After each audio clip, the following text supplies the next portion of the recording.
Bwana, nitamkeni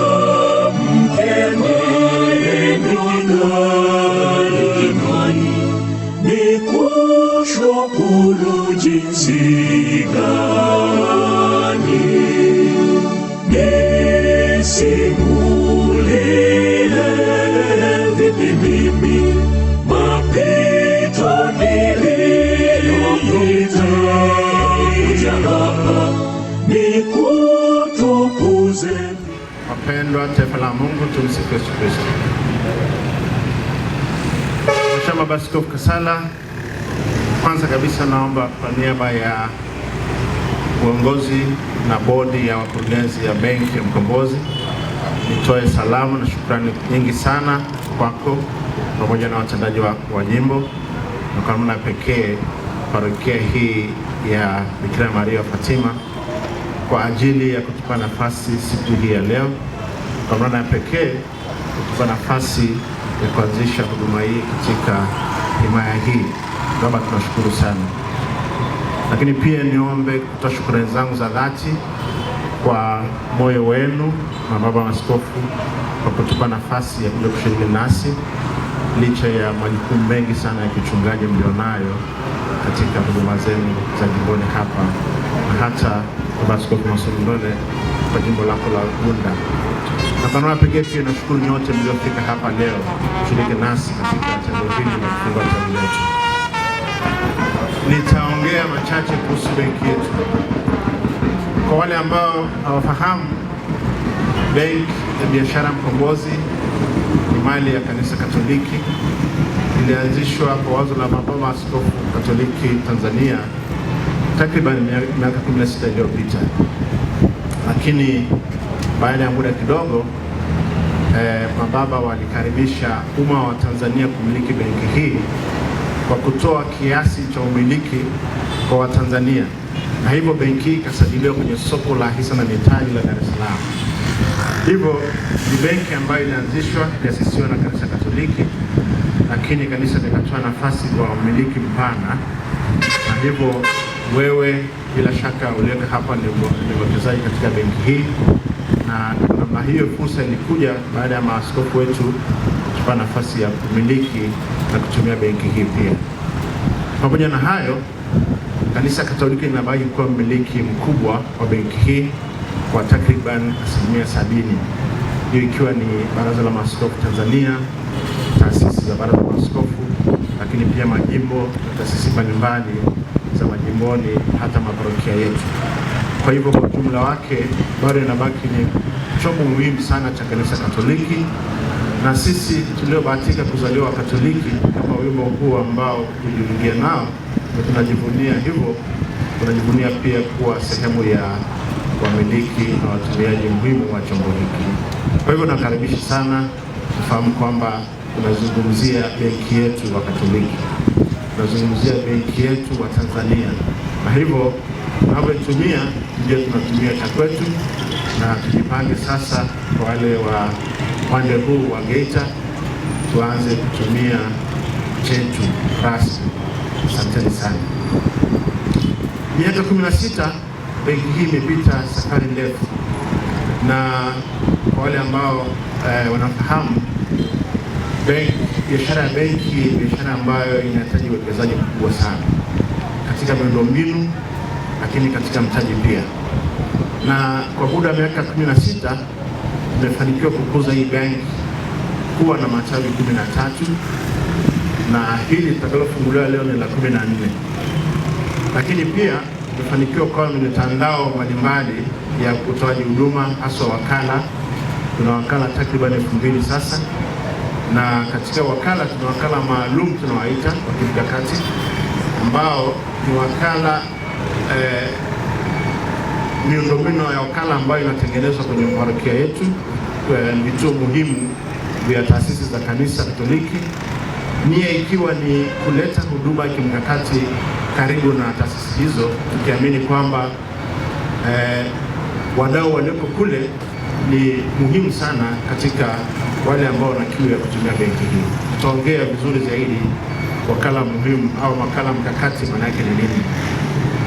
Lakini benki yetu kwa ukubwa tumejua ina matawi 13 na matawi hayo 13 kwa sasa hivi yapo Mwanza tuna matawi mawili, wale ambao wanafahamu Mwanza tuna matawi mawili tayari, lakini tuna matawi 4 Dar es Salaam, tuna matawi Morogoro, tuna matawi Moshi, tuna matawi Arusha, tuna matawi Iringa, Njombe, tuna matawi Morogoro, Dodoma, lakini pia tuna tawi Bukoba. Hayo kwa kuhesabu ni matawi 13, na sasa tunajivunia kwamba tumefungua tawi lingine la 14 hapa. Tumekuwa na tuna ukubwa wa urani wa shilingi takriban bilioni 300 sasa. Urani maana yake ni thamani ya benki kwa maana ya rasilimali ambazo zinaonekana na zisizoonekana kwa maana ya rasilimali fedha ambazo zinawekezwa kwenye maeneo mbalimbali ya kuzalisha mali. Takriban bilioni 300, ni bilioni 300 actually, juu kidogo ya bilioni 300, bilioni 302 hivi ndio thamani ya benki yetu sasa. Lakini tumewekeza kwenye nyanja muhimu za uzalishaji mali, na nyanja kuu ya uwekezaji kwenye biashara ya benki ni mikopo kwa watumiaji wa benki, wateja. Na hadi tunapozungumza sasa tuna mikopo ya shilingi bilioni 185, bilioni 185 kwa wajasiriamali mbalimbali, taasisi mbalimbali za kanisa na vikundi mbalimbali ambavyo vinahitaji ukombozi wa kupata fedha kwa ajili ya mitaji na shughuli zingine. Lakini uwekezaji huo wa kwenye mikopo unahitaji kitu kinachoitwa amana, deposits. Na hadi sasa benki yetu ina amana za takriban shilingi bilioni 233, bilioni 233 amana za wateja, na hizo sehemu kubwa ndio imewekezwa kwenye mikopo, lakini tumewekeza pia kwenye nyanja mbalimbali kama dhamana za serikali na kadhalika kwa ukubwa wa takriban shilingi bilioni 55 hivi, na kwenye masoko ya fedha ya mabenki pia tumewekeza kama nyanja muhimu ya kutengeneza pesa kwenye banki. Tunatengeneza faida, biashara ni faida. Matawi yote kama niliyosema, bahati nzuri yote yanafanya vizuri na yote yanatengeneza faida. Na benki yetu kwa mwaka wa jana, mahesabu yaliyokaguliwa mwaka 2024, tulitengeneza faida kabla ya kodi ya shilingi bilioni 11.5, bilioni 11.5 faida kabla ya kodi. Na ufanisi huo ulituwezesha kulipa gawio zuri sana kwa wawekezaji wale ambao ni wawekezaji kama kikundi, parokia au mtu binafsi. Bila shaka kwa sasa umeshapata gawio lako. Ulianza kulipa gawio tangu mwezi wa 8 tarehe 15, na zoezi hilo linaendelea. Kwa hivyo shime, kama hujachukua gawio lako na wewe mwekezaji, basi tufikie kwenye tawi letu hapa, tutaelekeza ni namna gani ufanye nini ili uweze kupata gawio lako. Tulilipa gawio la shilingi 92 na senti 40 kwa hisa moja, shilingi 92 na senti 40. Kwa kusikika ni hela ndogo sana, lakini ukiuhazilisia ni hela kubwa kwenye uwekezaji. Na kiwango hicho, Mkombozi Benki ilikuwa ni benki ya pili kwa ulipaji wa gawio kubwa kuliko benki zote, kati ya benki zote ambazo ziko kwenye soko la hisa na mitaji la Dar es Salaam. Na benki takriban 8-9 hivi, na sisi tulikuwa ni benki ya pili kwa kulipa gawio kubwa. Tulizidiwa na benki moja kubwa. Na kama wewe ni mwekezaji, unaweza kutembea pia kwenye website za soko la hisa na mitaji Tanzania, utajua ni benki gani hiyo iliyotushinda, kwa sababu za kushindani sitahitaji. Lakini tulifanya vizuri sana, na tunajivunia kwamba hayo ni matunda ya juhudi na nguvu za pamoja ambazo wadau mbalimbali wameweza kwenye chombo hiki na kuweza kufanya hivyo. Na safari hiyo ya utendaji inaendelea kuimarika. Mwaka huu hadi sasa tunavyoongea tumeshatengeneza faida ya takriban shilingi bilioni 16. Tunategemea kwamba hadi mwisho wa mwaka tumenuia kutengeneza faida ya shilingi bilioni 17-18 hivi, na kadiri hali inavyokwenda tunaona kabisa upepo unaelekea huko. Na kwa hivyo tutakuwa na mwaka tena wa utendaji mzuri sana ambao utatuwezesha kulipa gawio kwa kujidai kabisa kwa wawekezaji wetu.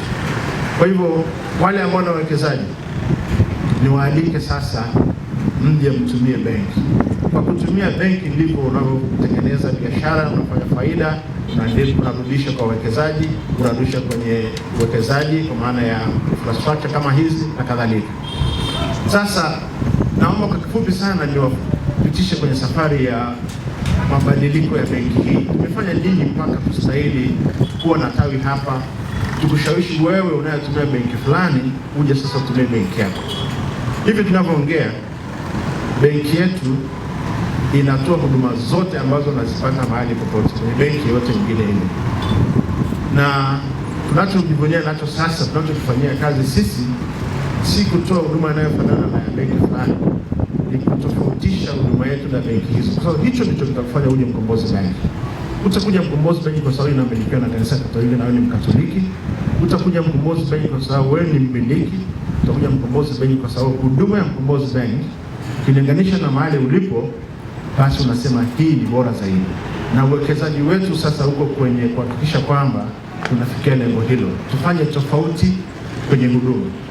Na ili kufikia lengo hilo tumefanya mambo makubwa yafuatayo. Kwanza, benki ili uitumie lazima uipate. Iko wapi hiyo benki? Kwa miaka mingi sana mahali hapa najua baba askofu alikuwa anapenda sana benki. Askofu anapenda sana benki. Lakini hata ingemuia vigumu sana hata ningekuwa mimi na askofu hapa kumshawishi paroko wangu atumie benki ya Mkombozi wakati haioni. Kwa hiyo wale ambao wanatumia walikuwa wanasafiri kwenda mpaka Mwanza kwa ajili ya kufanya huduma za kibenki. Na kwa kweli nitoe shukrani kwa upendo huu. Ni upendo wa ajabu sana. Sasa ili uipate benki ni lazima benki iwepo, aidha hivi kama unavyoona tawi au kwa kiteknolojia, kwa mfumo wa wakala, kwa mfumo wa benki, internet banking na kadhalika. Kwa hivyo tuliwekeza mwaka 2021, tulifanya uwekezaji mkubwa sana kwenye teknolojia la kibenki. Kwa hivyo kuweza kuwa na utoaji wa huduma zinazowezeshwa na teknolojia, na huduma hiyo mojawapo ilikuwa ni wakala. Ninaposema tuna wakala takriban 2000 wamewezeshwa na uwekezaji huo tuliofanya kwenye eneo la dijitali. Na kwa hivyo unaweza kujua na wote tunafahamu kwamba wakala ni kati ya maeneo muhimu sana ya utoaji huduma za msingi za kibenki. Na huduma za msingi za kibenki ni kufungua account, kuweka pesa yako au kutoa pesa kwa maana ya physical money, au kupeleka pesa mahali fulani, au kulipa ada na kadhalika. Huduma zote hizo zinafanyika kwa wakala. Lakini zaidi ya hapo, wakala wa Mkombozi unatoa huduma za ziada. Unaweza ukalipa majitoleo yako ya kanisani. Tumia teknolojia kuleta benki kwa mfumo wa wakala ili benki iweze kutumika. Lakini pia kwa kutumia teknolojia tumeleta mifumo ya kutumia internet banking. Kama ni taasisi, kuna haja ya kwenda bank, kama ni bank statement unaipata kwa kuunganisha mifumo ya bank. Kama ni kufanya miamala unaifanya kwa ofisini kwako kutumia teknolojia hiyo. Lakini pia hata wewe binafsi tuna mobile banking na internet banking vile vile. Nataka kuhamisha hela kutoka kwenye akaunti yako upeleke kwenye wallet yako ya mobile, au kumlipa mtu, au kutoka kwenye mifumo mingine kuleta akaunti yako ya benki ni simu yako ya mkononi tu. Na hiyo imerahisisha sana utoaji wa huduma za kibenki. Hivyo kwamba hata sasa kwenda benki unakwenda kwa sababu zingine, si kwa sababu ya kufanya muamala. Unakwenda pengine kumsalimia mtumishi wa benki au kufanya jambo ambalo linahitaji uelekezi katika utendaji wake ndani ya benki. Na kwa kufanya hivyo tumeweza kukaribisha watumizi wengi sana wa benki yetu. Na benki yetu ina faida moja kubwa sana, kumilikiwa na taasisi na kanisa ambazo ndio mdau mkubwa kwenye huduma za kibenki kwa soko letu la biashara ya benki Tanzania. Tunafahamu kwamba kanisa Katoliki linamiliki mashule mengi sana. Kanisa linamiliki hospitali mengi sana. Kanisa linamiliki vituo mbalimbali vya kutoa huduma za kiroho na kanisa za kiroho, maeneo ya kutoa huduma kwa wasiojiweza na kadhalika. Hizo zote zinahitaji huduma za kibenki. Na sisi tulitengeneza mkakati miaka mitano iliyopita ya kulenga makundi yote hayo kutengeneza huduma ambazo zitawafikia, na hivyo tukaweza kuleta huduma mbalimbali kwa makundi mbalimbali. Hivi tunavyoongea tuna kitu tunaitwa Sadaka Digital. Ukitaka kutoa majitoleo yako ya kanisani, zaka, kadhalika, kuna haja ya kwenda kusumbuana na kiongozi wako wa jumuiya. Unatumia simu yako mkononi, unalipa majitoleo yako. Kwa sasa tuna takriban parokia 300 zinatumia mfumo huu, na pale ambapo wametumia kweli wametoa ushuhuda kwamba wamepata mabadiliko makubwa sana kwenye ukusanyaji wa majitoleo mbalimbali, lakini pia na uwekaji wa taarifa umeimarishwa sana. Lakini tukijua kwamba ndani ya taasisi za kanisa kuna mashule, tumetengeneza mfumo wa ulipaji wa ada na usimamizi wa shughuli za mashule, naitwa school pay, na tu kwenye mchakato sasa wa kupeleka huduma hiyo kwenye mashule mbalimbali yanayomilikiwa na kanisa Katoliki, baraza la maaskofu na kadhalika, vyuo na kadhalika. Tunaunganisha mifumo ya kibenki, tuna uwezo wa kuunganisha mifumo ya benki na mifumo ya taasisi zetu za elimu ya juu kama universities, mahospitali, katika juhudi za kutoa huduma ya kukusanya mapato, malipo mbalimbali kwenye taasisi hizo. Tunaita postal solution. Kwa hivyo kwa wale ambao ni wakuu wa taasisi za hospitali hapa, huduma za afya, pia tunawakaribisha, tutakuja, tutawafikia, tutawapa elimu mfumo wa kufanyaje kazi, na hivyo tutakaribisha kutumia mfumo huo ambao ni muhimu sana katika ukusanyaji na usimamizi wa rasilimali katika taasisi zetu. Tunajua kwamba kanisa limejengwa na watu hela wanahitaji mahitaji ya kibenki wenyewe, lakini kwa vikundi, hata wajasiriamali walioko ndani ya kanisa. Kwa hivyo tuna huduma mbalimbali za kuhudumia watu kwenye makundi. Kundi la kwanza tunalitazama kwenye kanisa ni jumuiya ndogo ndogo.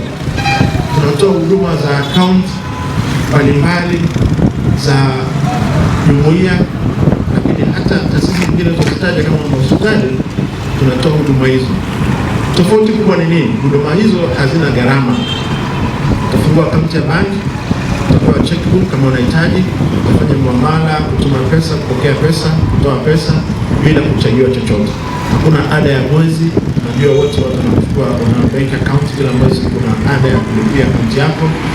Kama umefungua akaunti ya kanisa, maana ya parokia, jumuiya ndogo ndogo, chama cha kitume, jimbo au mradi wote ulioko ndani ya kanisa, huo unakuwa na exemption, utachajiwa chochote. Na hivyo tumefanya ili kuhamasisha makundi mengi zaidi kutumia benki, na makundi mengi ya kutumia benki maana yake kutakuwa na ukwasi kubwa ambao utatuwezesha kuwekeza na hivyo kuweza kuendeleza benki yetu. Lakini ninyi waumini, wajasiriamali moja moja, watumiaji benki moja moja, nimetaja kuhusu benki, mobile banking, central banking kwa ajili ya huduma mbalimbali, lakini tuna huduma za mikopo kwa vikundi. Tunatengeneza vikundi ndani ya jumuiya zetu, ndani ya maeneo tunayoishi ya ujasiriamali, na dhaminiana wenyewe kwa wenyewe. Kupata mikopo midogo midogo kuanzia shilingi 300,000 hadi shilingi 4.5 milioni hivi, kwa kudhaminiana wenyewe kwa wenyewe, tunaita group loans. Na hiyo tunaleta chachu kwa watu wetu waanze kuharakisha uwekezaji kwenye shughuli mbalimbali za ujenzi wa uchumi, ili waweze kujikomboa na hivyo kuweza kufikia malengo yao ya kiuchumi. Ukiacha makundi, pia tunatoa huduma hizo kwa mtu binafsi ambaye ana vigezo lakini havijafikia vigezo vya mkopaji mkubwa. Mathalan, unakuta ana kiwanja hakina hati, lakini kina hati ya mauziano. Ile hati kwa maana title deed haipo, tunaichukua. Tuna mfumo wa kuzichukua, kurasimisha kama dhamana, na tumetengeneza kundi lingine hapo katikati la wakopaji mmoja mmoja ambaye alipungia vigezo vya kukopa kwenye level ambayo wakubwa wanakopa. Anakopa kuanzia shilingi 500,000 mpaka shilingi 10,000 peke yako, kwa kutumia hela ardhi yako ya urithi, kutumia mauziano ya shamba au hata hati ya kiwanja ambacho kikiendelezwa na kuja mkombozi wa mtaji na kufanya biashara yako. Lakini ukitoka hapo, kuna wale biashara ambayo ni rasmi, tunasema ni small medium enterprises. ambao wana vigezo ambavyo vinawezekana sasa kutengeneza mahesabu, kuna benki, taarifa za kibenki na kadhalika, au pia kuna vigezo nafuu pia vya wao kuweza kukopa. Lakini tuna mikopo kwa ajili ya makampuni na biashara kubwa, taasisi kubwa, kwa kiwango chochote ambacho utahitaji. Tunakaribisha sana Mkombozi Bank. Tunawezesha kila mtu, kila kundi katika mwavuli wa kanisa kimkakati tunawawezesha. Kwa hivyo tuwakaribisheni sana kutumia mikopo hiyo. Waajiri walioajiriwa kwenye sekta za serikali tunatoa mikopo kwa ajili hiyo, lakini pia waajiri binafsi pia kwa kutumia vigezo maalum tunatoa pia mikopo kwa wafanyakazi kwa vigezo maalum. Kwa hivyo haya yote yanapatikana Mkombozi Bank. Tunawakaribisha sana ili tuweze kuwahudumieni, tuweze kupiga safari ya kukomboa kila mmoja wetu. Sasa kwa nini Geita? Kama tunavyofahamu na kama jina linavyojieleza, hii ni benki ya biashara, na kwa vyovyote tutawekeza mahali ambapo kuna biashara, ni huduma kibiashara. Na kwa kufanya hivyo, kwa kutambua fursa zilizoko hapa katika maeneo ya madini, katika maeneo ya kilimo, katika maeneo ya ufugaji, lakini huduma zingine zinazotegemeana na hizo ambazo zinahitaji huduma za kibanki, zina fursa za biashara. Ndio sababu ya sisi kuja hapa. Tunafahamu kwamba walioko kwenye makundi yote tuliyotaja ya uchumi, huduma, ni sisi hapa, wamiliki wa taasisi, wamiliki wa biashara mbalimbali, wajasiriamali mbalimbali, tumekuja kwa ajili yenu. Kwa hivyo mje mmoja tofauti, na tofauti hii ipo kwenye huduma. Kwenye vitu vingine tofauti pia ipo, na najua wakopaji wengi swali la kwanza wao wanauliza riba yako ni kiasi gani. Nataka nikujulishe kwamba riba ni muhimu, lakini isiwe ni kipaumbele cha kutafuta huduma. Kuna zaidi ya riba. Mathalan, muda ni muhimu sana. Ukiomba mkopo leo kupata baada ya miezi 6 kwa riba ndogo, na ukiomba mkopo leo kupata baada ya siku 2 kwa riba kubwa ambayo nafikiri ni kubwa, bila shaka uliopata ndani ya siku moja au mbili una faida zaidi kuliko aliyepata baada ya miezi 6. Inawezekana baada ya miezi 6 fursa haipo tena, mazingira yamebadilika kibiashara, na hivyo ukachukua mkopo ambao utakutesa kuwa mkopo chechefu badala ya mkopo wa neema, kwa mkopo wa baraka. Tunazingatia sana muda, tunazingatia sana ushauri makini, hata wa kushauri uchukue mkopo wa aina gani. Tunajua nini na wafanya biashara, tuna weledi kwenye biashara, watoa huduma na weledi kwenye kutoa huduma, lakini sisi pia tuna weledi kwenye utoaji wa huduma za kifedha, na hivyo tuna jukumu pia la kuelewesha, la kutoa mchango wetu katika kukuambia kwamba ukienda njia hii kuna unafuu huu, ukienda njia hii kuna faida hii. Kwa hivyo tunatoa huduma hizo bila gharama yoyote, na hivyo ninaposema kwamba benki hii inajikita kwenye kutoa thamani ya huduma na sio huduma pekee, tuna maana hiyo. Na hilo tunda ambalo tunalizungumzia la tofauti litaendelea kudumishwa kwa ushirikiano. Kama tunavyofahamu, sisi tunaotoa huduma kwenye taasisi hizi tu wapungufu sana. Tutajengwa na ninyi kwa kutupa mrejesho wa huduma zetu, mrejesho wa tabia zetu, hivyo tuweze kujimarisha, tutoe huduma ambayo ni sehemu ya sala. Na safari hiyo kwa kweli haitakuwa na mwisho. Tutaomba sana kila wakati kupata nafasi ya kutupa mawazo, karibu kutupa mawazo, tutazingatia ili tuweze kujenga taasisi hii kwa umoja wetu, tuweze kwenda mbele pamoja kama taifa la Mungu, taifa ambalo linakusudia kubadilisha maisha yetu ya kiuchumi, na hivyo kuweza kuwa na mazingira bora zaidi ya kutengeneza maisha yetu ya kawaida. Nimeongea mengi kidogo, na sina shaka kama nitazidi kuongea, nitaishia hapo. Wakala tunaoona kawaida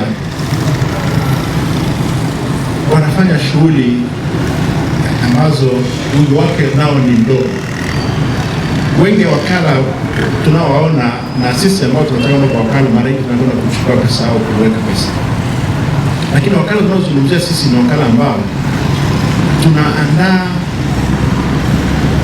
sehemu au tunaandaa kituo kingine cha kutoa huduma kama sehemu ya Mkombozi Bank. Kwa hivyo tulikuja na wazo la kuwa na wakala maalum ambao tunaanzisha kwenye parokia zetu au taasisi zetu za kanisa kama ni shule au hospitali. Na wakala huu ukiutazama jengo utafikiri ni tawi la benki. Sababu tutaingia pale, tutafanya branding, tutakubaliana. Tuna model ambayo tunaitumia ambapo kwenye kujenga au kumodify structure ambayo unayo tutakuelekeza ufanyeje. Ndio tutaingia pale kufanya branding na tutakuwezesha katika kutafuta wateja. Wakala ni wateja. Na sisi siku zote tunapendelea kwamba wateja mkakati, wateja maalum tuwaweke mahali ambapo kuna uhitaji maalum. Na baada ya hapo tuwekeze nguvu zetu katika kushawishi kutengeneza wateja. Sasa mpaka sasa tuna wateja maalum takriban 30 na kwa muono na kwa utendaji wanastahili kuwa hata benki ndogo, na ndio malengo yetu. Tukiwa na nafasi ya rasilimali vituo hivyo tutaviendeleza viwe matawi, na kuna vingine ambavyo vinahitaji hata kuwa na mtu wa benki pale kwa ajili ya kutoa elimu, kwa ajili ya kumobilize biashara mbalimbali, kulinki na tawi ambalo liko karibu. Tumefanya hivyo katika jimbo la Same. Wakala wa jimboni walikuwa ni wakala mkubwa sana ambaye ana akaunti zaidi ya 400, na kwa hivyo ilitulazimu tuweke mfanyakazi wetu pale kwa ajili ya kutoa huduma zile ambazo wakala hawezi kuzitoa. Na mtindo huo nina kila sababu kuamini kwamba utafaa sana hapa, kwa sababu mahali hapa ni mahali ambapo wanabadilika haraka sana kutokana na rasilimali na biashara zilizoko hapa. Kwa hivyo ni rahisi sana kituo kidogo cha wakala kubadilika kuwa tawi baada ya muda mfupi. Kwa hivyo tumenuia pia tutaanzisha vitu vya namna hiyo hapa, kushirikiana na baba askofu. Tutatambua zile parokia ambazo ziko maeneo ambayo ni ya kimkakati ili tuweze kuwekeza kupeleka huduma zaidi karibu na ninyi ambapo mliko. Na hilo ndilo litafanya Mkombozi Benki sambani. Na baba askofu wetu walipoanzisha benki hii walitaka benki ifike kwa kila mtu, jimbo, parokia, ikiwezekana hata Kigambo. Na kwa kweli hayo ndio maono yetu. Ni wazi kwamba haitatimia wakati wetu sisi tukiwa kwenye uongozi huu, lakini tunatengeneza msingi wa kusha kwamba vizazi vitakavyokuja tutaendeleza pale ambapo tutaacha, lakini nia ikiwa ni benki hii ionekane kila mahali. Tuna benki ya mfano kwa wenzetu jirani hapa, wale ambao mshatembea Uganda. Kuna benki inaitwa Centenary Bank, banki ambayo pia ilianzishwa kwa wazo la baba askofu wa Uganda. Ni benki na takriban miaka 42 kwa umri, na ni benki ya pili kwa kubwa kwa rasilimali, wateja na faida nchini Uganda. Na kwa hivyo ninaamini kwamba kwa ukubwa wa Tanzania tuna uwezo kabisa ndani ya muda mfupi sana kuwa benki ya mfano, na kila dalili zipo. Tumeanza kuogopwa sasa. Mkombozi Benki ukiwa na vikao na mazungumzo mahali na wakubwa na benki makubwa, sasa nyingine unakuta Mkombozi Benki tumesema pale, sio kwa ubaya, kwa kujihadhari kwamba wanakuja. Na hadhari hiyo ni kwa sababu tu wao wamemiliki sehemu kubwa ya utoaji huduma kwa taasisi za kanisa Katoliki, na hivyo wanajua kwamba kanisa halitaacha mwanawe afe kwa njaa apate kwa shako wakati wanalisha mtoto wa jirani.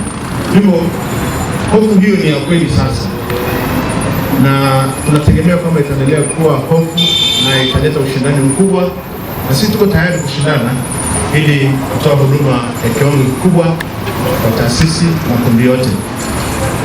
Kwa kusema hivyo, sisi sio benki ambayo inalenga Wakatoliki tu.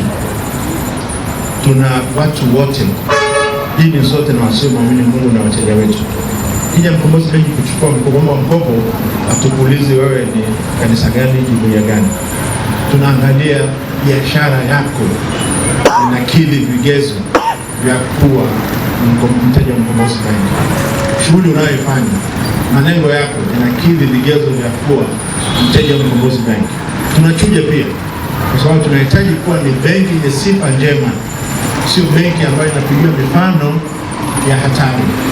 Kwa hivyo wote tunawakaribisha sana mjiunge na Mkombozi Bank, tumie Mkombozi Bank, tujenge taasisi yetu.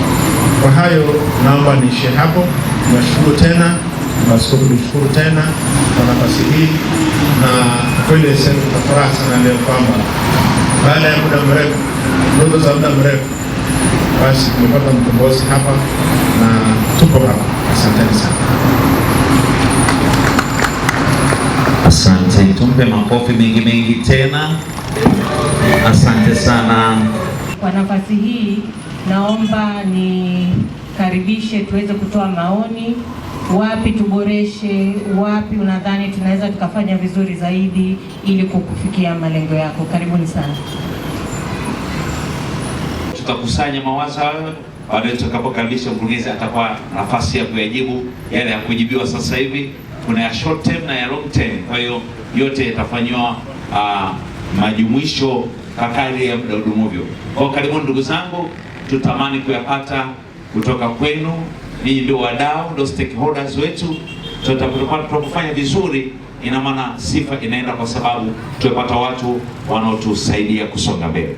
Karibu, kama kuna unajitambulisha jina na mahali unapotoka, inatusaidia kufanya kumbukumbu zetu. Yule anayenisaidia kuniandikia maswali na majibu anisaidie tupata kutoka kwake, inapendeza.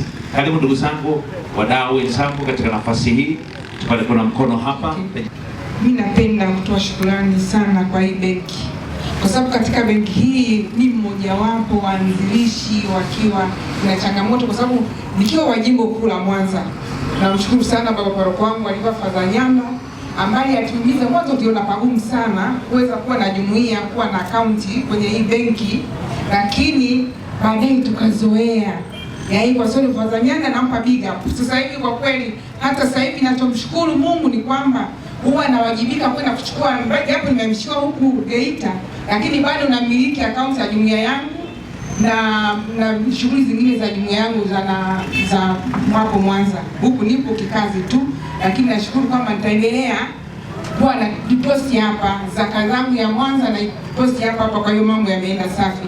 Kwa hiyo wenzangu, mimi nawaombeni, yani ni benki yetu ni nzuri mno kwa kila kitu. Tuipende benki yetu, mambo yote yasonge mbele. Tumsifu Yesu Kristo. Jina naitwa Grace Joyce Wefrem, nafanya kazi Mahakama Kuu Geita. Asante sana. Naitwa Bernard Otieno, natokea Geita. Mimi na maoni mawili ambayo inawezekana akawepo ndani ya mfumo wa benki ama asiwepo. Kama yapo basi mtaona namna ya kuyachakata vizuri. Tunaamini kila benki huwa ina huduma. Watu wa benki wanasema products. Na mimi naamini kwamba benki kama hii ikija hapa pia lazima ina mchango mkubwa kwa watu wa hapa na kwa vitu vinavyofanyika. Na maanisha nini? Geita ni mji wa dhahabu, kwa maana ya kwamba shughuli yetu kubwa ni dhahabu, wachimbaji wadogo, wachimbaji wa kati, wachimbaji wakubwa wako wanajiweza. Sasa swali lakini ni maoni kwamba benki imejiandaaje kuingia kwenye kuwasaidia watu walio kwenye sekta ya madini. Soko la dhahabu liko karibu tu hapa. Wale wako kwenye madini wanafahamu, sitaki kutoa siri zao. Lakini wengi wanapata fedha kutoka nje, zinaingia kwa ajili ya kununua dhahabu.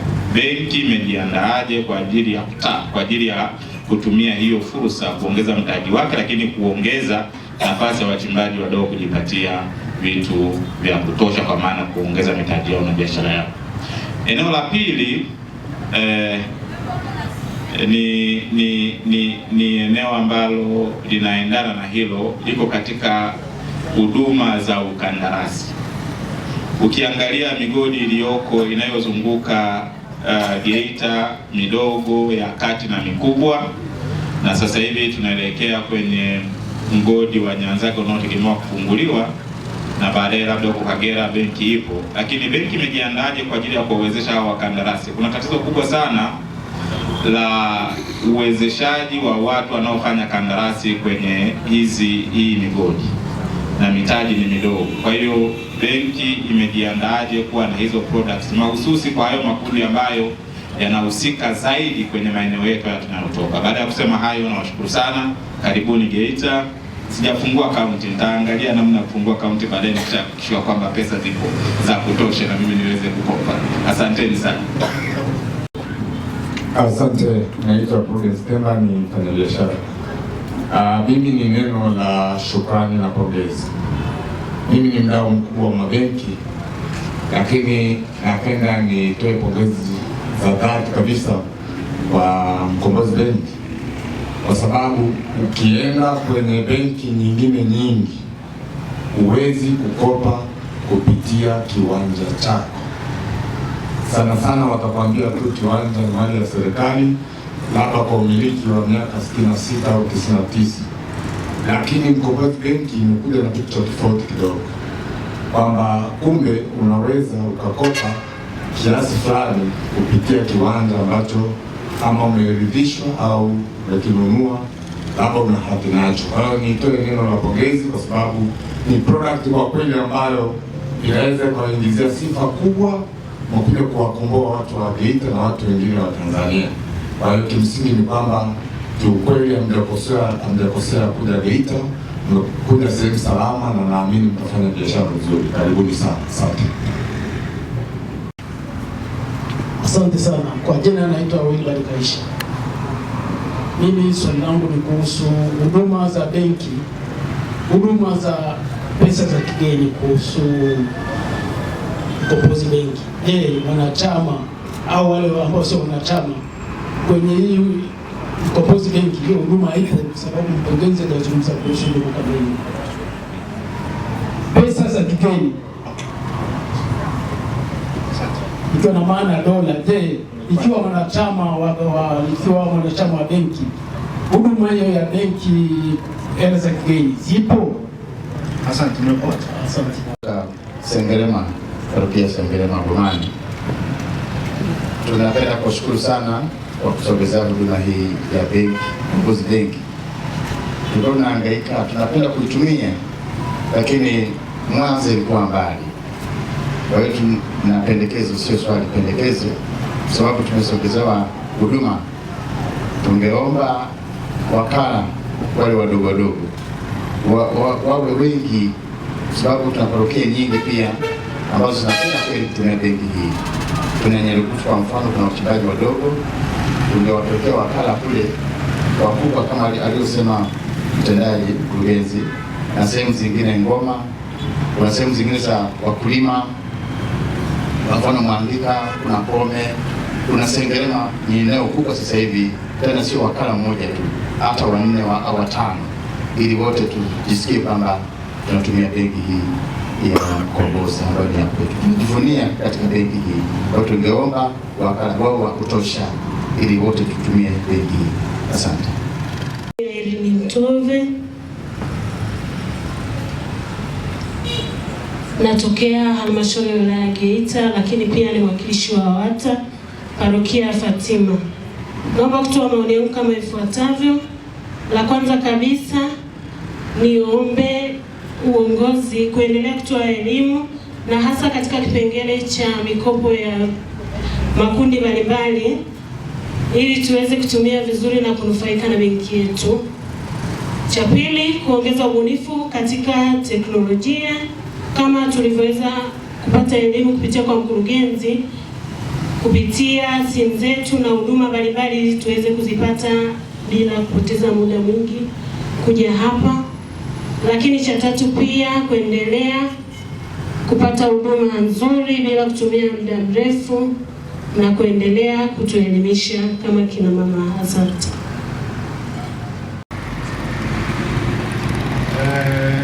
Mahali ambapo nitakuwa nimetaja jina lako sio naomba mniwe radhi kwa mimi sijasikia vizuri mwingine.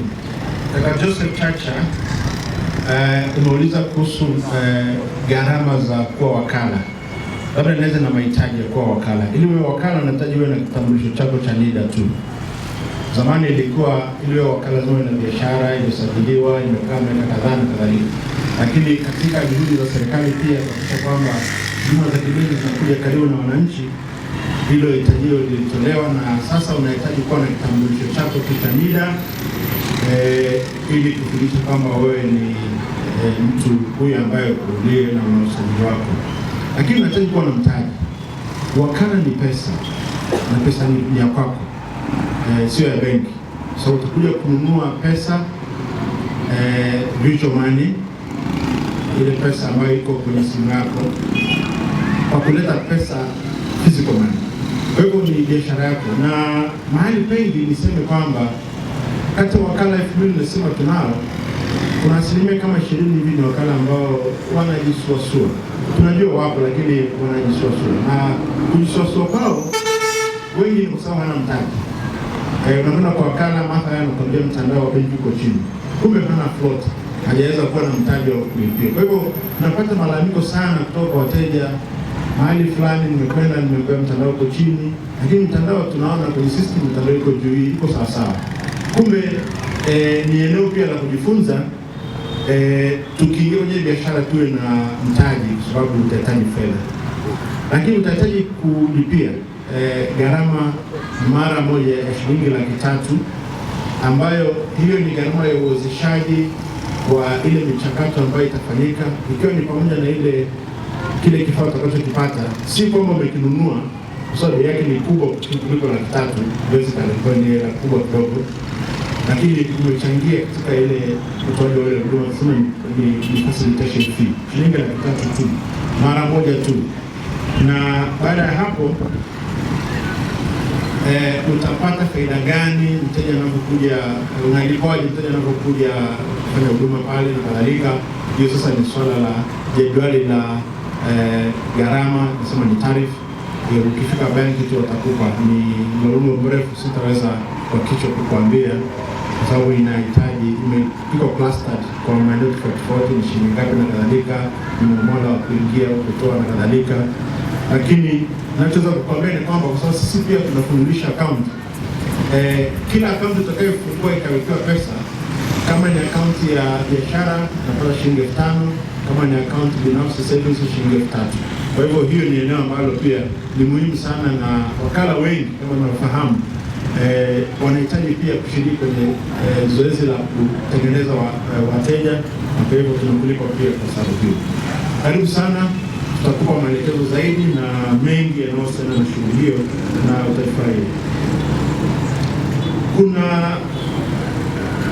mtu ameomba tuongee kuhusu, na kwa namna fulani pia nimeliona nikitokeza kwa kutoa kwa Mr. Bernard Otieno kuhusu huduma zetu, products. Na niseme sasa kwa kujielekeza maeneo haya kama ambapo kaka Otieno ametaja kuhusu mining. Kwanza niseme kama nilivyoanza kwa utangulizi, huduma zote zinazotolewa kwenye banks nyingine Close Banking na Store, na sisi tunafahamu kwa kawaida tukifikiria benki tunafikiria jambo la kwanza ni mtaji, ni pesa, mkopo. Ndio jambo la kwanza, na sisi tumejielekeza hapo ili kukidhi kiu ya wakopaji, na ndio maana nikasema tumetengeneza makundi na vigezo kwa makundi ili kuwezesha kila mmoja. Nilizungumza kuhusu makundi ya wakopaji ambao hawana vigezo vya kusimama mmoja mmoja. Kuna dhamana kusimama peke yako, kuna uwezo wa kuingia gharama za kukopa shilingi 300,000 mathalan, kuna processing fee, kuna hiki na kadhalika. Sasa tuliondosha hayo yote tukatengeneza mtindo wa vikundi ambavyo vinadhaminiana wenyewe kwa wenyewe. Natengeneza uongozi, mnapata huduma za kibenki, benki mwatembelea mara kila wiki kwenye vikao vyenu, na hivyo mnapata fursa ya kudhaminiana, mnakopa wenyewe kwa wenyewe kwa wale ambao hawana vigezo vya kusimama wenyewe. Tunahitaji dhamana zaidi ya kundi lile ambalo mnadhaminiana wenyewe kwa wenyewe. Hivyo hilo ni kundi la kwanza. Lakini nikasema pia kuna wale wanaotoka sasa na graduate kutoka kwenye makundi wanataka kusimama wenyewe. Mathalan anakopa zaidi ya shilingi milioni 4 sasa, milioni 5 na kadhalika. Lakini hajaweza kuwa na vigezo vya mkopaji mkuu wa kampuni makubwa, mathalan kuwa na hati, kuwa na dhamana, nyumba na kadhalika, au kuwa na mahesabu ya benki na kadhalika. Hao tumewekea pia kundi lao, tunasema small loans, small borrowers, ambao ndio tumesema kwamba hutahitaji kuwa na mahesabu ya benki, lakini kwa umri huo kama umekaa kutoka kukopa shilingi 300,000 mpaka kufikia milioni 4.5, ni dhahiri kwamba umeshajua pia na kutumia benki. Na kwa kweli hata wale wa vikundi wanapaswa wanafungua account, lakini wengi hawazitumii, na washauri msitumie, kwa sababu ndio unajenga rekodi yako sasa ya kutoka kwenye kundi. Usimame peke yako. Ukisimama peke yako, lazima tutataka kujua taarifa yako ya kibenki ya fedha. Kitu kwa moja na hesabu iliyokaguliwa na mkaguzi inatosha kuleta taarifa yako ya banki. Na kama unasimama peke yako ukiwa Mkombozi Bank, tunategemea hiyo taarifa iwe inatoka Mkombozi Bank. Hatutegemei kukupa mkopo alafu natumia benki zingine ndio unapeleka pesa kule. Mkombozi Bank inainyima fursa. Na fursa kubwa ya mabenki kwenye kutoa mikopo ni miamala, ni amana zile ambazo unapeleka benki. Ndio biashara ya benki iko pale, sio ule mkopo. Mkopo unatolewa na mtu yeyote, tunafahamu. Na vikundi mtaani vinatoa mikopo, sio benki. Hata watu binafsi wanatoa mikopo, sio benki. Kwa hivyo tendo la benki kutoa mkopo ni kuvuta fursa ya kufanya shughuli zingine za kibenki, kuweka hela, kutoa hela, kupeleka hela mahali fulani, kutumia huduma za mifumo ya kibenki kama hivyo shule na kadhalika. Hiyo ni shabaha kubwa ya kutoa mikopo. Kwa hivyo kuna kundi hilo la wakopaji wadogo, lakini kuna kundi la wakopaji wakati ambao sasa wenyewe wana vigezo vya kuandaa mahesabu. Sajili unakutezo ni kampuni imesajiliwa au ni watu wamesajili biashara kwa majina binafsi, lakini wana uwezo wa kuwa na mahesabu yaliyokaguliwa, na kiwango chao cha ukopaji kinakuwa sasa ni tofauti, ni zaidi ya shilingi milioni 10 huko, hata bilioni na kadhalika. Sasa tuna makampuni makubwa na taasisi kubwa ambazo hizo zinajisimamia. Kama kwenye mining, hiyo ni kampuni la mining ambayo tunachimba madini kule, tunaweza kuliweka Mkombozi Bank vile vile. Kwa kusema kuliweka si maana ya mbaya, kwamba ni kubwa na linahitaji huduma ambazo ni za karibu zaidi. Kwa hivyo unakuta tuna large corporates, large institutions ambazo zinakopa kwa mahitaji mbalimbali. Sasa huduma zilizopo utakuta ni huduma ya mkopo mathalan wa vifaa. Mtu anataka kununua, ni mjenzi anataka kununua labda grade. Akija mjenzi ambaye ni small medium enterprise, vigezo vyake ni tofauti na big corporate ambaye ni multi-billion turnover na kadhalika, ambaye ana uwezo mkubwa. Kwa hiyo vile vigezo ni kwa ajili ya ni nani anakopa, lakini huduma ni hizo. Na kwa hivyo kwa upande wa eneo la madini, mteja atakuja banki kukopa pesa kwa ajili ya working capital, kuendeshaji biashara yake, au atakopa kununua kifaa cha kumwezesha kufanya shughuli ile, labda ni drill machine au ni motor grader, earth moving equipment, au hata lori la kusomba ile aggregates kuzitoa kwenye mashimo na kadhalika. Hizo huduma zote zipo. Tuna asset based finance ambayo sisi tumeblend, tutoe asset based finance ikasimama yenyewe, isipokuwa kwa taasisi ambazo tuna uzoefu nazo na zina proven track record ya kuweza kukopa kifaa ikasimama kifaa kama dhamana. Na kwa bahati nzuri ni kwamba makampuni makubwa ambayo yanahitaji mikopo ya vifaa unakuta pia yana uwezo wa kuwa na mali zilizohamishika kama nyumba na kadhalika. Na pale ambapo wanasita kuzitoa, na sisi tunasita kuwashangaa, kwa sababu kama unayo na unataka kutoa ni kwa nini? Kwa hivyo tunatengeneza taasisi ambayo pia tunalinda mitaji yenu, tunalinda pesa zenu nyinyi wawekezaji. Tuna uzoefu pia wa sehemu hii tulizopita, wakopaji wetu wengi sana kwa miaka ile ya nyuma. Sasa kuna mabadiliko makubwa sana baada ya serikali pia kuja na mfumo wa kuweka rekodi za watu wanaokopa wanashinda kulipa kwa benki, na hivyo unapata katazo la kukopa tena. behavior za watu zinaanza kubadilika. Lakini zamani, miaka hiyo sisi tulikuwa huko miaka 20 iliyopita, 10 iliyopita, ilikuwa ni utamaduni mtu kukopa na kutolipa, na anajisikia vizuri kwamba nimekopa benki sijalipa. Sasa ili kulinda rasilimali za benki, pia kuna huduma za benki ambazo mabenki yanaongeza masharti ili pia kulinda usalama wa benki. Lakini sisi tuna flexibility. Tutakaa na wewe, sisi hatuamini kwamba kiatu anachovaa huyu ndio utachovaa wewe. Tutakaa na wewe, tutakushonea kiatu chako, tutakusikiliza, utatusikiliza, alafu tutakwambia utakupa mkopo huu kwa vigezo hivi na hivi na hivi, kwa sababu wewe unaviweza na sisi tunahimili hivyo vigezo. Kwa hivyo huduma zote ndugu zangu tunazo. Ukitaka mtaji tunao, ukitaka vifaa tunavyo, ukitaka hiki tunacho, ukitaka huduma za kuhamisha hela kutoka hapa kupeleka nje au zinakuja nje kidole akaunti yako tunazo. Na kwa hivyo tunawakaribisha sana kwamba ni benki ndogo iliyokomaa kwa huduma, hatuna upungufu wa huduma.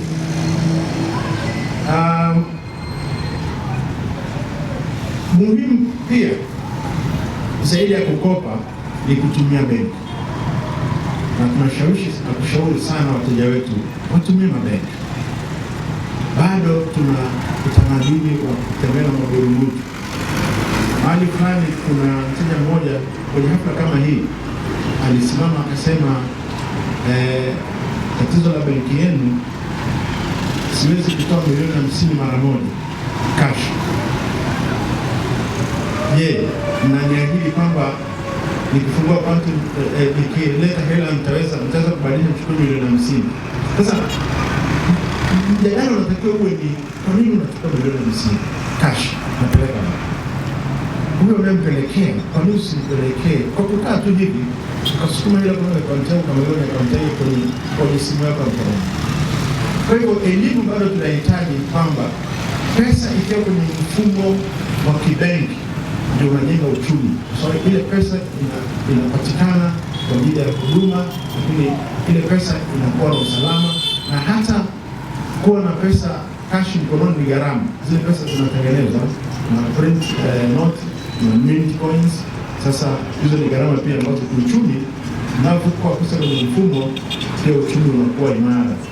Na kwa hivyo niwaalike pia mtumie huduma za miamala za kibenki. Tunasema kuna internet banking ambayo ni nzuri sana kwa taasisi. Unahitaji kwenda bank kwa ajili ya kwenda kumwomba mtu wa benki akupe statement yako ya account.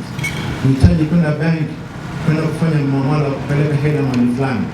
Hiyo pesa unaweza kufanya transaction yako ukiwa pale ofisini kwako, internet banking, mobile banking. Leo hii unahitaji kwenda bank kwa ajili ya kuchukua hela. Unachukua hela kwa kutumia simu yako kutoka kwenye akaunti yako na malipo na kadhalika.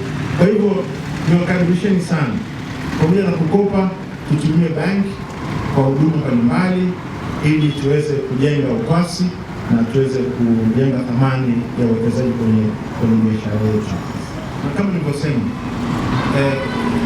haijalishi huko kwenye mining contract au kwenye civil works, mahitaji almost ni haya haya. Kama unahitaji moving equipment, mtagadara hii utachukua au specialized asset, hizo tunazifinance.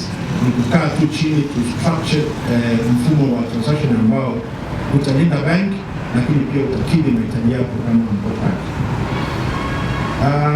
Kaka Temba, tuko pongezi, tunashukuru sana. Dada Grace, tuko pongezi, tunashukuru mno, na kwa kweli nirudisha pongezi, shukrani hizi kwenu, maana ninyi ndio mmefanya tukawa hivi kwa support yenu. Wiba tulisema Wiba, bila shaka Wiba, kuhusu biashara ya fedha za kigeni. Biashara fedha za kigeni ni kuuza na kununua fedha za kigeni. Tuna fedha za kigeni, dola ya Marekani, tuna pound ya Uingereza, lakini pia tuna euro ya Ulaya. Hizo ni fedha kubwa za kigeni ambazo tunadili nazo sasa hivi. Kadiri mahitaji yanapotokea, tutaendelea kuangalia uwezekano pia kwa jirani hapa na Uganda na Kenya tuko kwenye mchakato wa kuona namna gani pia tuwe na fedha hizo, kwa sababu hiyo yote inatokana na uhitaji. Shilingi ya Kenya inafanya biashara hiyo pia na Uganda, lakini mahitaji bado ni madogo. Lakini kitokea nafasi na fursa ya pesa nyingine ya kigeni, pia tutasita kuchukua fursa hiyo. Sasa ili uwe na upate fursa hiyo, tunakushauri wewe mteja wetu, lakini pia kama sio mteja wetu unaweza pia upate huduma hiyo. Kama sio mteja, kuna mchakato maalum ambao tutawezesha fulani hivi, lazima tujue kwamba wanafanya biashara katika wigo ambao unakubalika na kutokana na miongozo ya kufanya biashara hiyo. Lakini wote ambao tunafanya nao biashara ya fedha za kigeni wanapata huduma zetu vizuri sana, na niseme kwa kujidai kwamba kutokana na sapoti kubwa tulionayo ya taasisi za kanisa ambazo zinapata zina base ya foreign currency na watu wengine wanakuwa kwenye biashara, benki hii ni kati ya benki ambayo ina nafasi nzuri sana na fedha za kigeni. Kwa hivyo kinachotakiwa ni umpate mtu anafanya naye biashara. Mara nyingi watu wanachanganya kuwa na ukwasi wa fedha za kigeni na kuziuza. Sio za kwako, huwezi kuziuza, lakini unaweza kuzikopea mtu anataka kukopa. Kuuza maana yake mtu mwenye dola abadilishe iwe shilingi. Sisi hatuwezi kufanya hivyo mpaka yule anayetaka mwenye dola zake azibadilishe kuwa shilingi. Sasa pale atatuuzia sisi dola, kwa hiyo tutakuwa na dola ambazo wewe ukija kununua tutakupa. Kwa hiyo lakini akiwa nazo kwenye akaunti yake kama balances, huwezi kuzitumia katika kufanya trade. Na tunachofanya sasa ni kutengeneza wigo mpana wa wafanyabiashara ambao wanalipwa kwa dola, lakini watahitaji kubadilisha ili kufanya matumizi ya hapa, wanahitaji shilingi. Mathalan, wanatakiwa kulipa kodi kwa dola au euro, lazima ubadilishe iwe shilingi. Au kuna export madini kwa mfano, utalipa dola, huwezi kulipa kibarua naye kusaidia mgodini kwa dola, utalipa kwa shilingi. Kwa hivyo hao watatupa, tunasema ni supply, kwa sababu watakuuzia dola. Sasa wale ambao wanahitaji sasa, mathalan unataka kulipia huduma fulani ambayo unalipa kwa dola, labda ni import kitu chako, unalipa ada ya bandarini kwa dola, au unalipa ada ya mwanafunzi kwa dola, au unanunua mali kutoka nje kwa dola, then ukija benki utapata nafasi ya kukuuzia. Tunashukuru sana kwa pongezi, na nimepokea vizuri sana wazo lako la wakala wadogo wengi, na kama nilivyosema, kwa kweli maeneo uliyotaja tutaanza mipango ya kufungua wakala maalum ili tuweze kujenga uwezo wa zile points, na hivyo tuweze kuandaa safari ya kuzigraduate kuwa pengine dirisha dogo la banki. Kwenye banki kuna mifumo mingi ya kuanzisha sehemu ya kutolea huduma, unaita dirisha au mini branch au branch. Hizo ziko na mahitaji yake yanatofautiana kulingana na miundombinu ambayo inahitajika kisheria. Lakini kama nilivyosema baba, tunatoa elimu sasa, tuna mobilize biashara, na mobilize biashara lazima ukutane na wafanyabiashara, lazima ukutane na watumiaji wa benki, na hivyo juhudi zetu za kupita kumobilize zitatuwezesha pia kutoa elimu ya wakala natakiwa ifanye nini, mahitaji ya wakala ili wanafaida na wakala natakiwa ifanye nini na kadhalika, na kuwashirikisha pia katika mchakato wa kutengeneza wateja.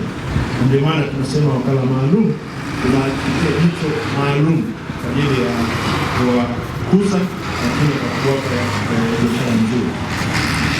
Tuna mkakati unaitwa parish hall meetings.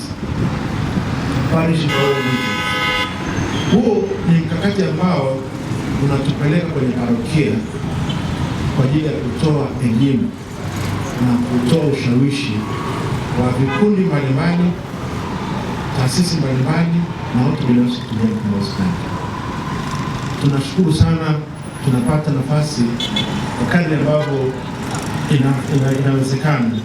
Mkubwa wetu walifungwa milango sana sisi tuweze kutumia mbinu zote ambazo zinafaa kushawishi au kutoa taarifa za benki yetu kwa waumini na taasisi zetu.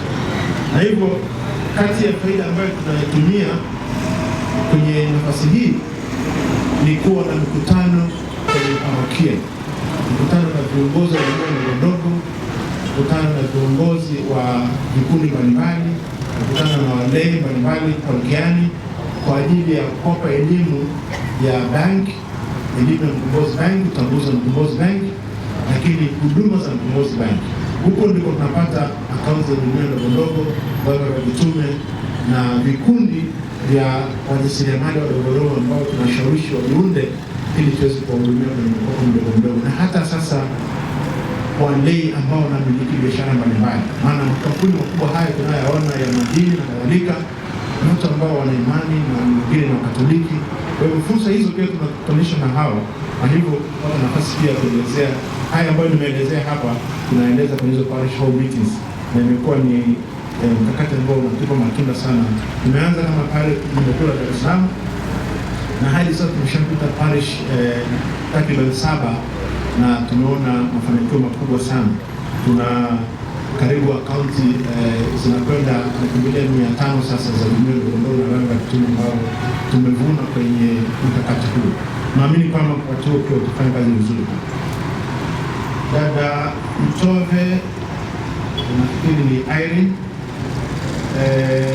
ulizungumzia elimu kuhusu mikopo midogo, ubunifu wa teknolojia. Tuendelee katika kuhakikisha kwamba wateja wetu wanapata huduma bora na taarifa, lakini umuhimu wa kuzingatia kuongeza thamani ya muda wa kutoa huduma zetu ili kuwe na faida ya huduma kwa ujumla.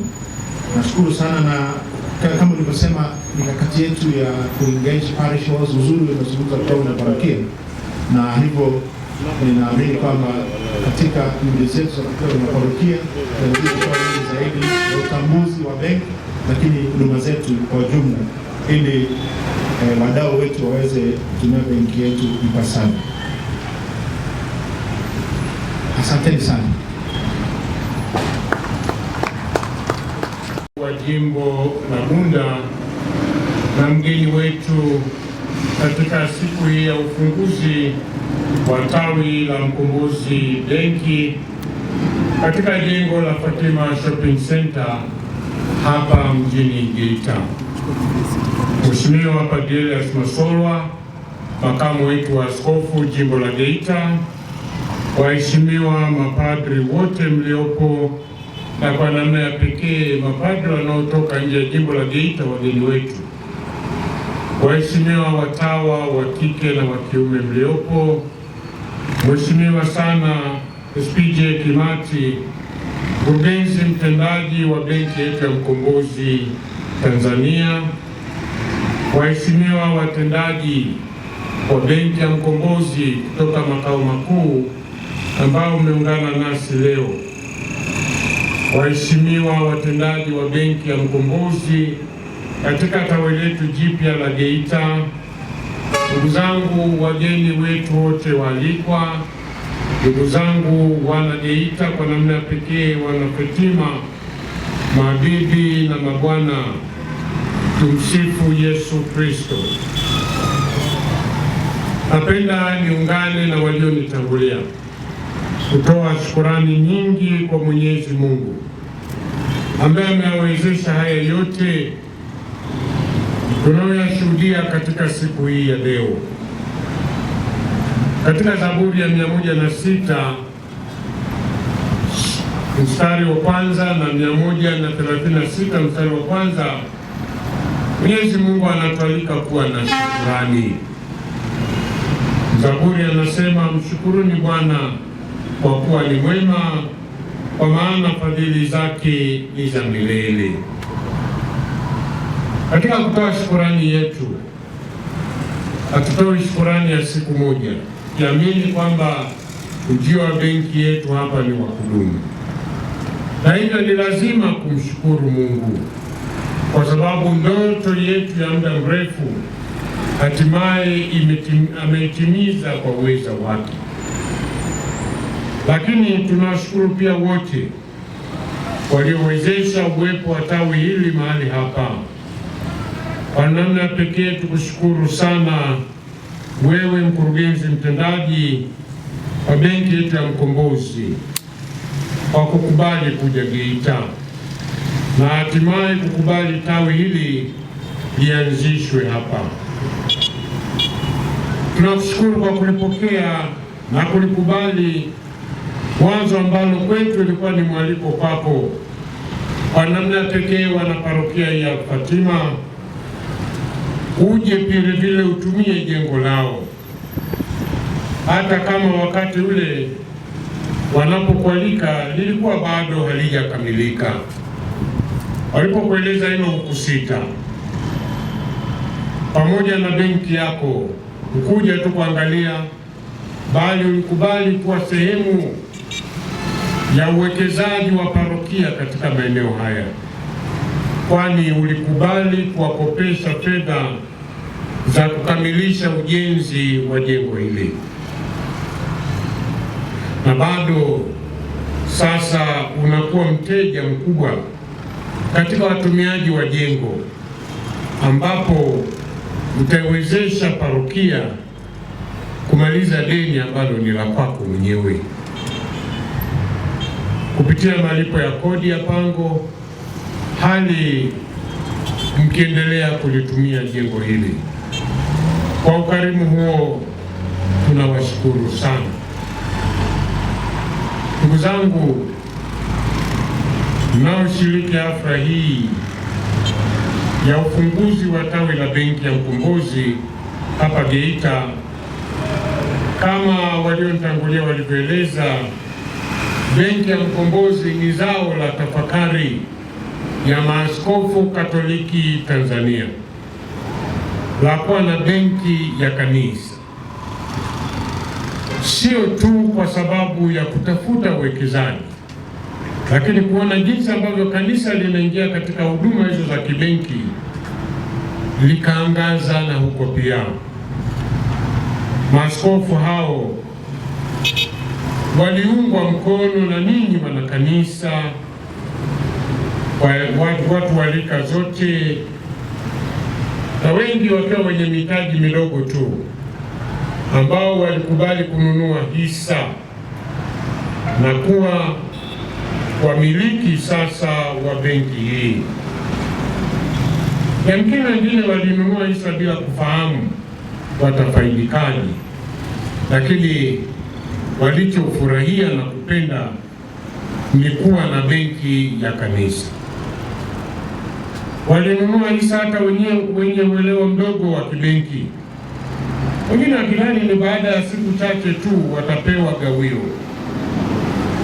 Tunaomba waelewe kuwa faida ya kwanza ya hisa walizonunua zinawafanya wao kuwa wamiliki wa benki hii.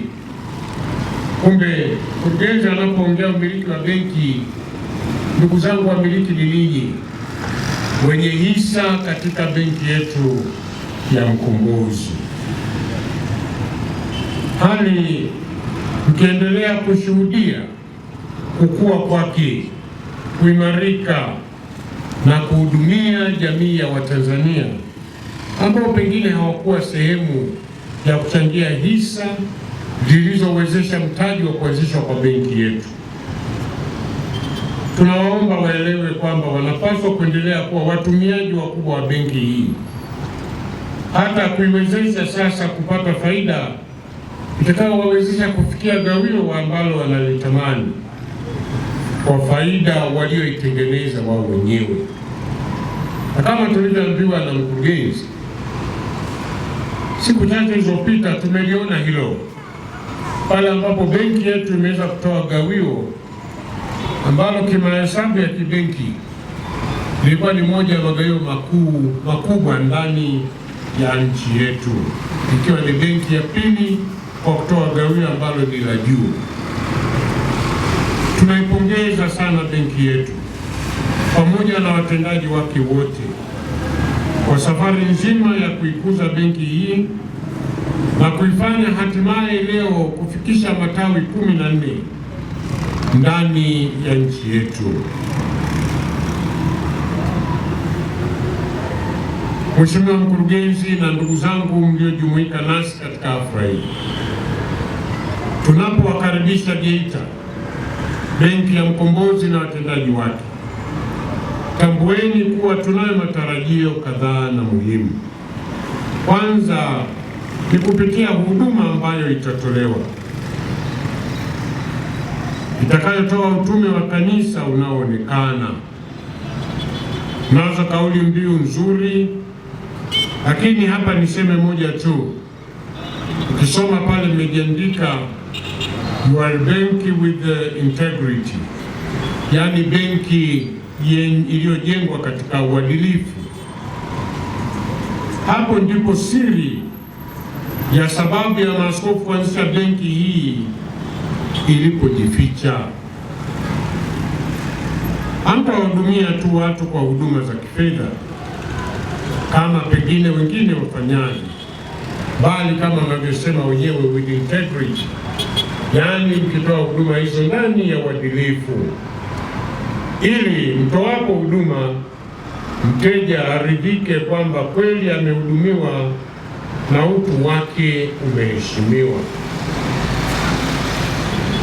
Hata kama jibu la matarajio yake litakuwa hapana, ni wajibu wa benki kulifanya jibu hilo limwache mtu na matumaini na kumjenga katika matumaini ya kurudi tena kati yenu, atarajia jibu chanya kutoka katika benki.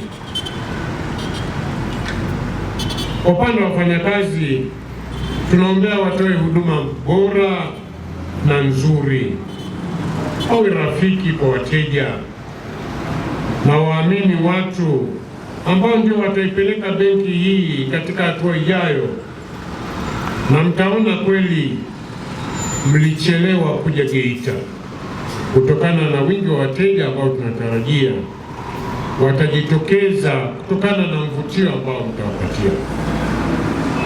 Pili, matarajio yetu ni kwamba licha ya kwamba benki ni ya kanisa, iendelee kuwahudumia watu wote, watu wa dini mbalimbali, imani mbalimbali, rika zote na watu kutoka kila mahali na kwa usawa. Mpendwa Mkurugenzi, umetoa mfano wa benki ya Centenary ambayo inamilikiwa na Baraza la Maaskofu Katoliki huko Uganda. Benki hii ambayo ina mafanikio makubwa, inayosiri katika umaskini wa taifa la Mungu, ambao iliamua kuhudumia katika umaskini wao. Ni benki ambayo ilihakikisha inamgusa kila mtu na ikajikita huduma zake katika jumuiya ndogo ndogo, hatimaye kuwafanya wanajumuiya wote waitikie mwaliko wake. Ni matumaini yetu hamtakomea katika kuanzisha tawi tu.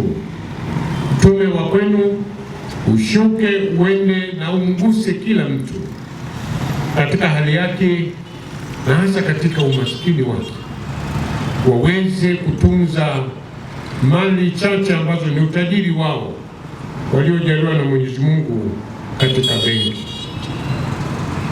Huu ndio utume wa kanisa ambao utajifungua ndani ya benki, na kanisa linadai hilo. Wamiliki wa benki ambao ni Wakatoliki na wote ambao wamechangia hisa katika benki hii waendelee kufikiria kwa wingi, lakini isiye ikawa benki ambayo itawasukuma kudhani wana wajibu wa kubagua watu. Wafikieni taasisi zote za ndani ya jimbo, parokia zote, vyama vya kitume, jumuiya ndogo ndogo, vigango, na kumbukeni kuwa hao ndio wamiliki na watumiaji hasa watakokuwa sababu ya kukua kwa benki inayomlenga mtu wa chini kabisa. Jipangeni kutupatia elimu ya kutosha na kuwafikia hata walio pembezoni mbali na maeneo yetu ya Geita. Umeongelea kuhusu benki yako kusaidia taasisi katika kukusanya mapato yao. Nipende tu kukushirikisha Mheshimiwa Mkurugenzi kwamba wiki moja iliyopita tulikuwa na kikao chetu cha halmashauri kuu ya kichungaji ya jimbo ambacho ndio kikao cha juu kabisa cha jimbo. Kati ya maazimio yetu ni kufanya taasisi zetu hasa za elimu na afya zianze kukusanya mapato yao kwa mfumo maalum ambao bahati nzuri unasimamiwa na benki yako. Tumeomba na kualika timu yako hivi punde ije kuanza mjadala wa kuangalia hasa ukusanyaji wa ada za shule na hatimaye mtunganishe katika mfumo huu ambao tayari umeanza, ili taasisi zetu zote zikusanye sasa ada za shule na kule hospitali ya Sengerema kwa mfumo ambao mnauendesha ninyi. Kumbe tunawakaribisha ukiendelea kufungua vile vile huduma mbalimbali ndani ya jimbo letu na hasa huduma za wakala katika parokia za jimbo letu. Na hii niwaalike ndugu zangu watendaji wa parokia na mapadri, tumieni fursa hiyo. Kama alivyosema mkurugenzi, wakala si tu utoaji wa huduma za benki hii, lakini ni njia vile vile ya kujipatia kipato kidogo na kuendelea kukuza hali ya parokia zenu. Waswahili husema chelewa ufike. Mheshimiwa Mkurugenzi, unaelewa usumbufu tuliokupatia. Kila mara tukikwambia kwa nini hauji Geita, ulitoa majibu mbalimbali. Sisi leo kwa furaha kubwa tunaikaribisha sana benki ya Mkombozi ndani ya maeneo yetu, kwani haijaja kama benki inayojileta, bali inajibu kiu na matamanio yetu ya muda mrefu. Na hivyo tunaahidi kuitumia benki hii ipasavyo kama jimbo, nikialika vile vile maparokia, taasisi mbalimbali na watu wote wenye mapenzi mema kuitumia benki hii kwa sifa na vigezo ambavyo vimetolewa kwa ajili ya kutuletea huduma hapa. Nitoe wito wangu kwa wenzangu wote mnaoshiriki hafla hii kufungua akaunti katika benki yetu, na pengine sio kesho, tufungue akaunti hizo leo, kwa sababu huduma hiyo ipo. Nimshukuru sana bibi yetu Sister Zeno, sijui kama yupo. Huyu amekuwa wa kwanza asubuhi kufungua akaunti katika benki yetu. Hongera sana Sister Zeno. Ukiacha ishara hiyo katika fedha vidogo ambavyo tena jana tu wakampampa zawadi, akasema hivi naenda kuvifungulia akaunti. Tunakuombea uendelee kufanya. Tupate mfano huo, kufungua akaunti na kuendelea kuwashawishi watu mbalimbali kufanya hivyo, lakini na kuitumia benki. Kiasi cha kufungulia ni kidogo tu, nadhani 20,000. Unaweza tayari kufungua akaunti. Loka na akaunti yako. Tunaelewa wapo tuliotoka nao mbali ambao vile vile tutaendelea nao, lakini tuangalie kile ambacho tunakimiliki na kupenda cha kwetu, bila kuwabeza na kuwatupa wale ambao wametutoa mbali, lakini bado tuelewe mtoto sasa amezaliwa katika familia yetu. Makuzi yake, ukomavu wake na maendeleo yake yanatuhitaji. Ni kwa ushiriki wetu kwa kiasi fulani kwa yale ambayo tumejaliwa na Mwenyezi Mungu, tutaiwezesha benki kukua, kupendeza na ikafanana pengine na wale wa jirani ambao tumekuwa nao kwa muda mrefu. Hili ndio lengo. Mkombozi benki haijaja hapa kuua benki zingine, haijaja kuwa adui, ni mbia pamoja na wenzake katika kuwasaidia watu na kuuza huduma ambazo inaamini zitakuwa na manufaa makubwa kwenu. Ndio maana ni benki yetu. Ni ukweli usiopingika kwamba benki hii ili istawi na kufikia malengo yake, wewe na mimi sharti tuitumie. Tuifanye benki hii ipige hatua na kuendelea. Na kwa namna ya pekee, ndugu zangu Wanageita, katika maendeleo yake makubwa ambayo yanadhihirika sehemu nyingine, katika ramani hiyo tutokee na sisi Wanageita kwamba pamoja na wengine wote waliowezesha maendeleo ya benki, sehemu yetu Wanageita inaeleweka, inadhihirika na inatambulika. Tunayo sifa kubwa ya kufanya kazi, tukiwa tumejaliwa mengi ya rasilimali na Mwenyezi Mungu. Itakuwa ni aibu sisi kwanza, kama idadi yetu wa Katoliki tuliopo, jinsi tulivyo na mahusiano mema na watu, tukashindwa kuifanya benki ya Mkombozi ipige hatua kubwa kwa kutokana na uwepo wa tawi lake hapa Geita. Kumbe niwaalike kwamba benki hii iendelee sasa kuingia katika mioyo yetu, ingie katika biashara zetu, ingie hata katika maombi yetu. Tusali kuiombea benki, lakini ingie zaidi katika juhudi mbalimbali za utendaji wetu, iwe ni wale walio na ajira au ambao wamejiajiri na kufanya biashara na kazi mbalimbali ambazo zinatuletea kipato. Benki ipo kwa ajili yetu. Mheshimiwa Mkurugenzi na ndugu zangu wote mlio hapa, itoshe tu kuwatakieni matashi mema na kumwomba Mwenyezi Mungu awajalie moyo wa uadilifu wafanyakazi wote wa benki yetu. Aendelee kuwajalia wewe na watendaji wako wote ubunifu katika kuikuza benki, kujituma, kuijali na kumjali kila mmoja anayewawezesha na kuwapa amana yake kwa ajili ya ninyi kuwezesha kuzaa matunda kwa ajili yake, kwa ajili ya benki na kwa ajili ya taifa letu.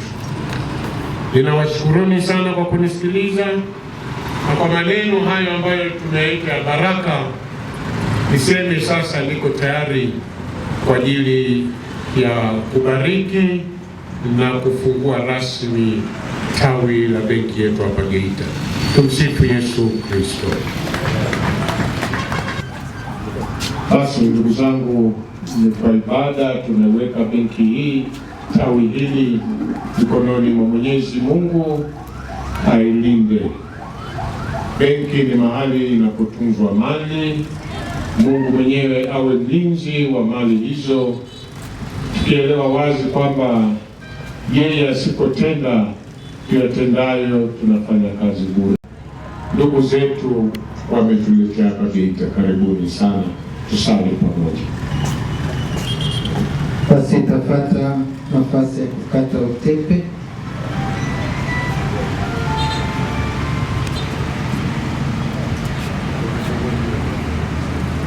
Tunafungua kumbe jiwe kwanza la msingi liko hapo. Basi Mhashamu Baba Askofu, naomba pia mkurugenzi mtendaji washirikiane. Karibuni sogeze hicho kitambaa. Asante. Naomba nisome. Tawi hili limezinduliwa na Mhashamu Baba Askofu Flavian Matindi Kasala, askofu wa Jimbo Katoliki Geita, tarehe 28 ya mwezi wa 11 mwaka 2025. Naomba tupige makofi. Inafuata sasa sala ya kuombea benki yetu. Kwa jina la Baba na la Mwana na la Roho Mtakatifu.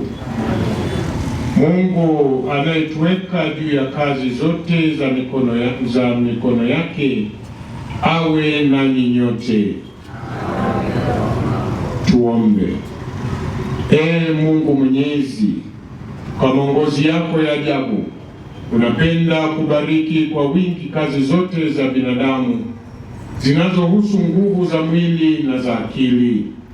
Tunakuomba kwa wingi wa baraka na neema zako ubariki jengo hili la biashara litakalotumikwa na Benki ya Mkombozi.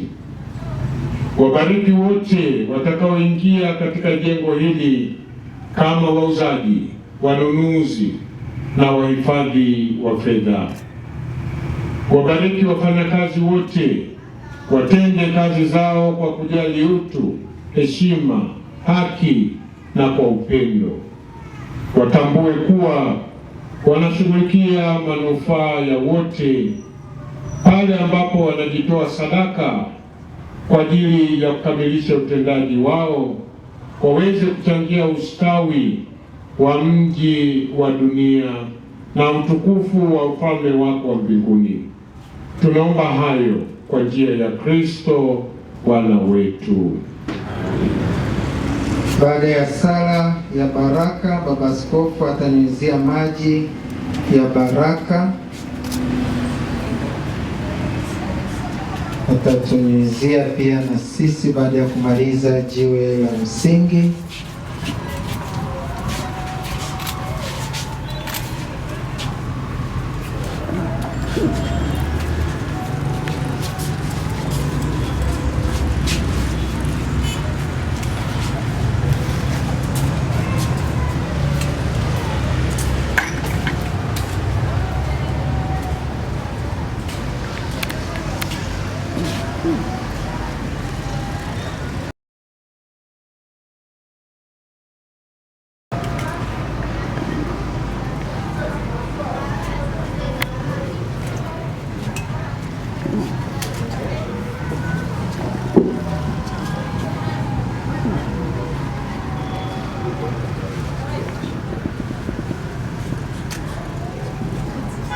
Tunaingia kwa ndani.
Tunakimbilia ulinzi wako,